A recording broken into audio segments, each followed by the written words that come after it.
Sometimes love doesn't start with roses or expensive gifts. Sometimes it begins with honesty and a cup of coffee. This is their story.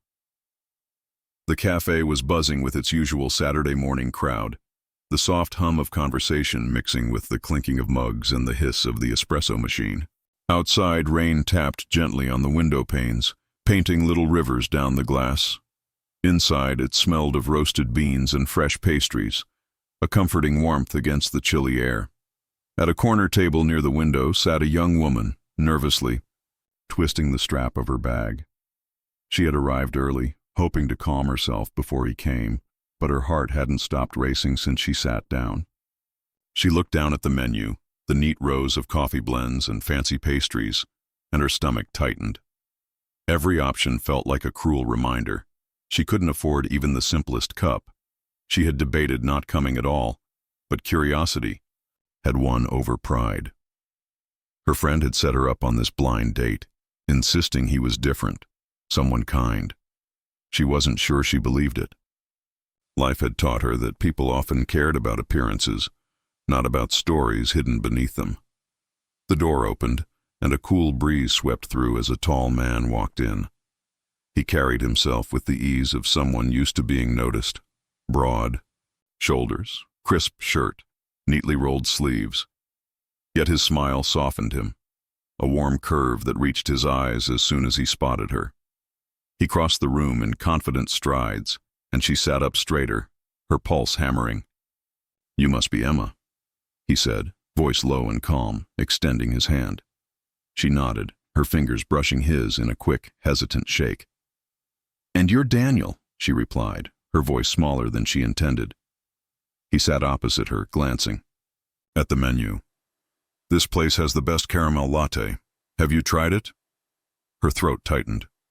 She dropped her gaze, fingers curling around the edge of the menu. For a moment, silence stretched between them, filled only by the background hum of the cafe. Finally, she took a small breath and forced the words out, her cheeks burning. "I can't afford coffee today," she admitted quietly, almost a whisper. The words hung heavy in the air. A couple at the next table paused their conversation, subtly glancing over. A barista looked up briefly from behind the counter. Emma's chest ached with shame.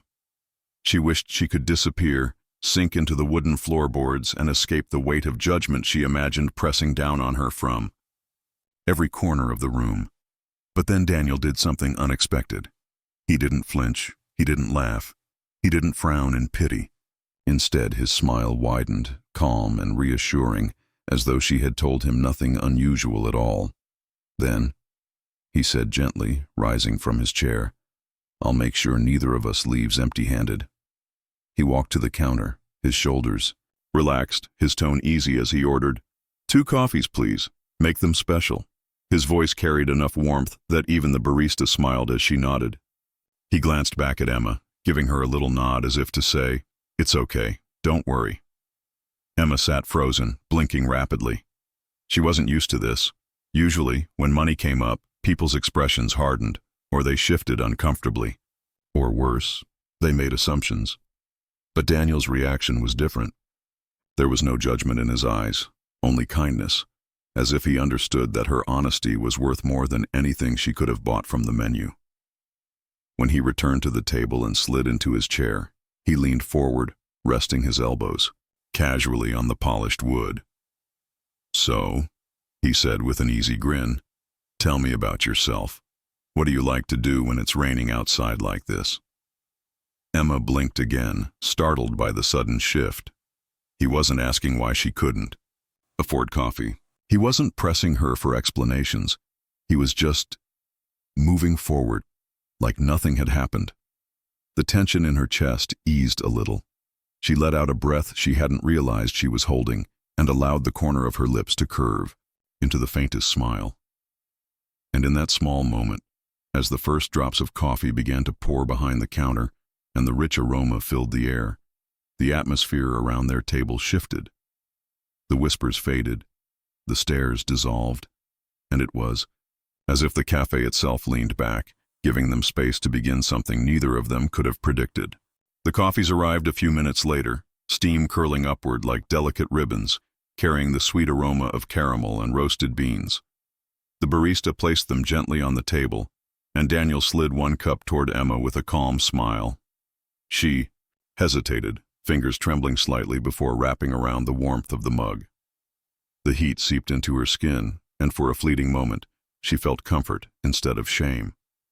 "Go on," he urged softly, nodding toward the drink. "You'll like it." She took a tentative sip. The sweetness melted across her tongue, and she couldn't help but close her eyes for a second. When she opened them, Daniel was watching. Her, not in the way that made her uncomfortable, but in a way that felt present, like he was genuinely there. She cleared her throat, embarrassed. "It's really good." He grinned. "Told you."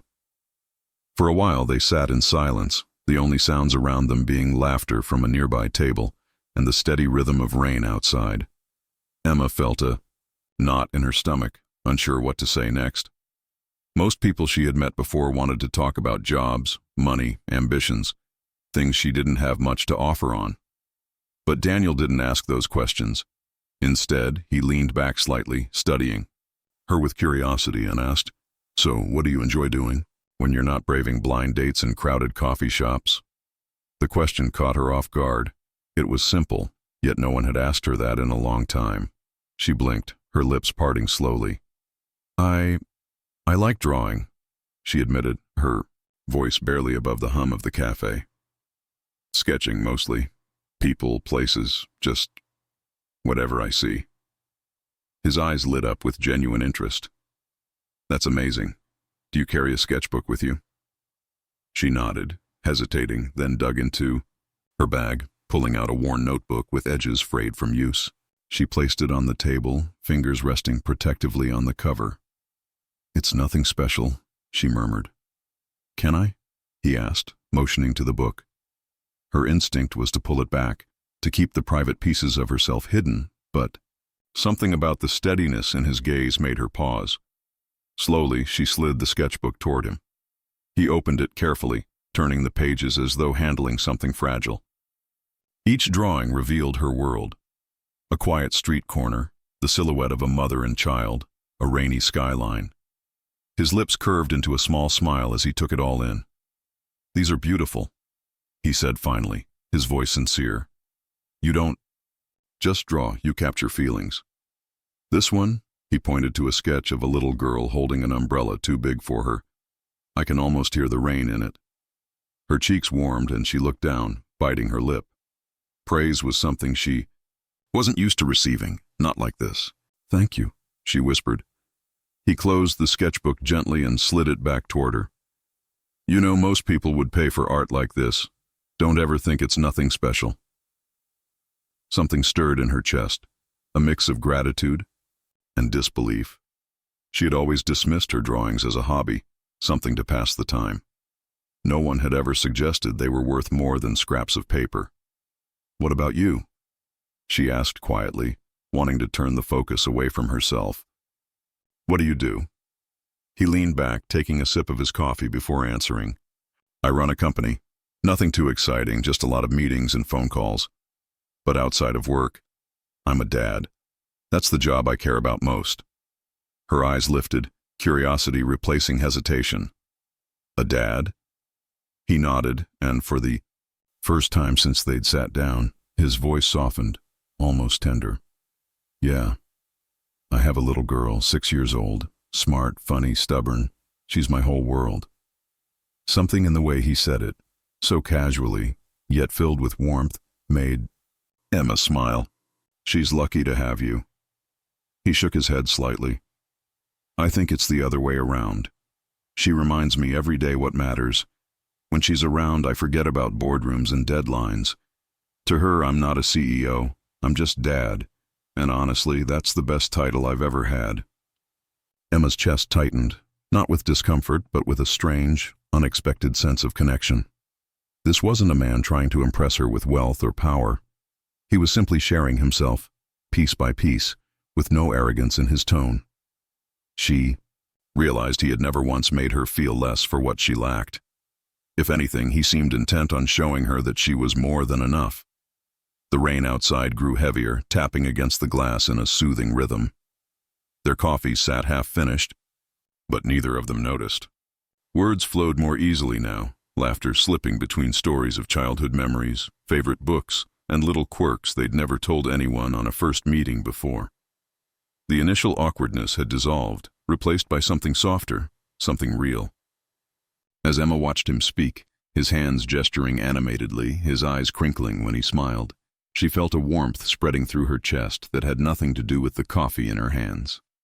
For the first time in a long while, she wasn't thinking about money or survival or how little she had. She was simply present, sharing a moment with someone who saw her, really saw her, without judgment. And in that moment, surrounded by the hum of strangers and the steady song of rain, Emma felt the fragile beginnings of hope. The rain had begun to ease, softening to a steady drizzle that painted the streets outside in silver reflections. Inside the cafe, the air carried the mellow hum of background chatter and the lingering warmth of freshly brewed coffee. Emma sat back in her chair, fingers curled around the last of her drink, her heart lighter than it had been in months. She hadn't expected the conversation to flow the way it had, easy, unforced, like two threads weaving together without resistance. Daniel glanced at his watch, then back at her, his expression relaxed but thoughtful. "I should probably get going soon," he said, though his tone lacked the urgency of someone eager to leave. He looked at her in a way that suggested he was reluctant to end the moment. Emma nodded, lowering her eyes to the coffee cup. A part of her braced for the usual polite ending, the quiet goodbye that marked most of her attempts at connection. But instead of standing, Daniel leaned back and studied her for a moment, a faint smile tugging at the corner of his lips. "You?" "No," he said softly. "My daughter always tells me the best coffee is the one you share." Emma blinked, surprised by the tenderness in his words. Something about the way he spoke, gentle, almost nostalgic, made her throat tighten. "She sounds wise for her age," she replied, her voice barely above a whisper. "She is," he said, his eyes brightening. "Wiser than me, most days." He chuckled, shaking his head as if remembering something. "Whenever I come home tired, she makes me sit with her. She insists we share a cup of cocoa. Not because she loves cocoa that much, but because she says it tastes better when someone else is drinking too." Emma smiled, the image of a little girl with an oversized cup vivid in her mind. It was a small detail, yet it revealed so much. His patience, his love, the life he lived beyond the polished exterior she had first seen. Silence stretched between them, but it wasn't uncomfortable. It was filled with the weight of unspoken things, gratitude, curiosity, the strange sense of two paths crossing at exactly the right moment. Emma's chest swelled with emotions she hadn't expected to feel on this day, in this place. "I wasn't sure I should even come today," she confessed suddenly, her eyes fixed on the swirling dregs of her coffee. "I thought, what could I possibly bring to the table? I don't have much. Not money, not stability, just me. And sometimes—" She paused, exhaling shakily. "Sometimes I don't think that's enough." Daniel leaned forward, his expression soft but firm. "Emma, do you know what I saw when I walked in?" She glanced up, hesitant. "What?" "I saw someone who showed up," he said simply. "Someone who was honest enough to tell me the truth when it would have been easier to pretend. Do you realize how rare that is? Most people spend so much energy trying to impress that they forget to be real." Her eyes stung, and she blinked rapidly, fighting back the tears that threatened to fall. His words were not dressed in pity or empty flattery. They were grounded, steady, the kind of truth that resonated deep within her. Daniel reached for his coat draped over the chair, but paused, watching her with that same calm smile he'd worn since the moment she admitted she couldn't afford a cup. "My life," he said quietly, "is full of people who want something from me. A deal, a favor, an advantage. But sitting here with you, you haven't asked me for a thing. You've just shared yourself. That's more than enough." The cafe around them seemed to fade, the clinking of mugs and the hum of voices dissolving into the background. Emma held his gaze, and for the first time in a long time, she didn't feel invisible. She didn't feel less. She simply felt seen. Daniel stood, slipping his coat on, then glanced toward the counter. Without hesitation, he ordered a small box of pastries and returned to the table, placing it in front of her. "For later," he said with a grin. "You shouldn't leave here with just coffee." Emma stared at the box, then back at him, her lips parting in surprise. It wasn't the gesture itself, it was the ease with which he did it, without fanfare, without making her feel indebted. Just a simple kindness, offered freely. He extended his hand, and she took it, the warmth of his palm grounding her. As they stepped outside together, the drizzle kissed their shoulders, and the world felt quieter, softer. They walked side by side, neither speaking, yet both carrying the weight of something new, something fragile but full of promise. And as they disappeared into the rain-washed street, it wasn't the coffee or the pastries that lingered in Emma's mind. It was his words, simple yet profound. Respect doesn't cost money, and kindness can turn strangers into soulmates.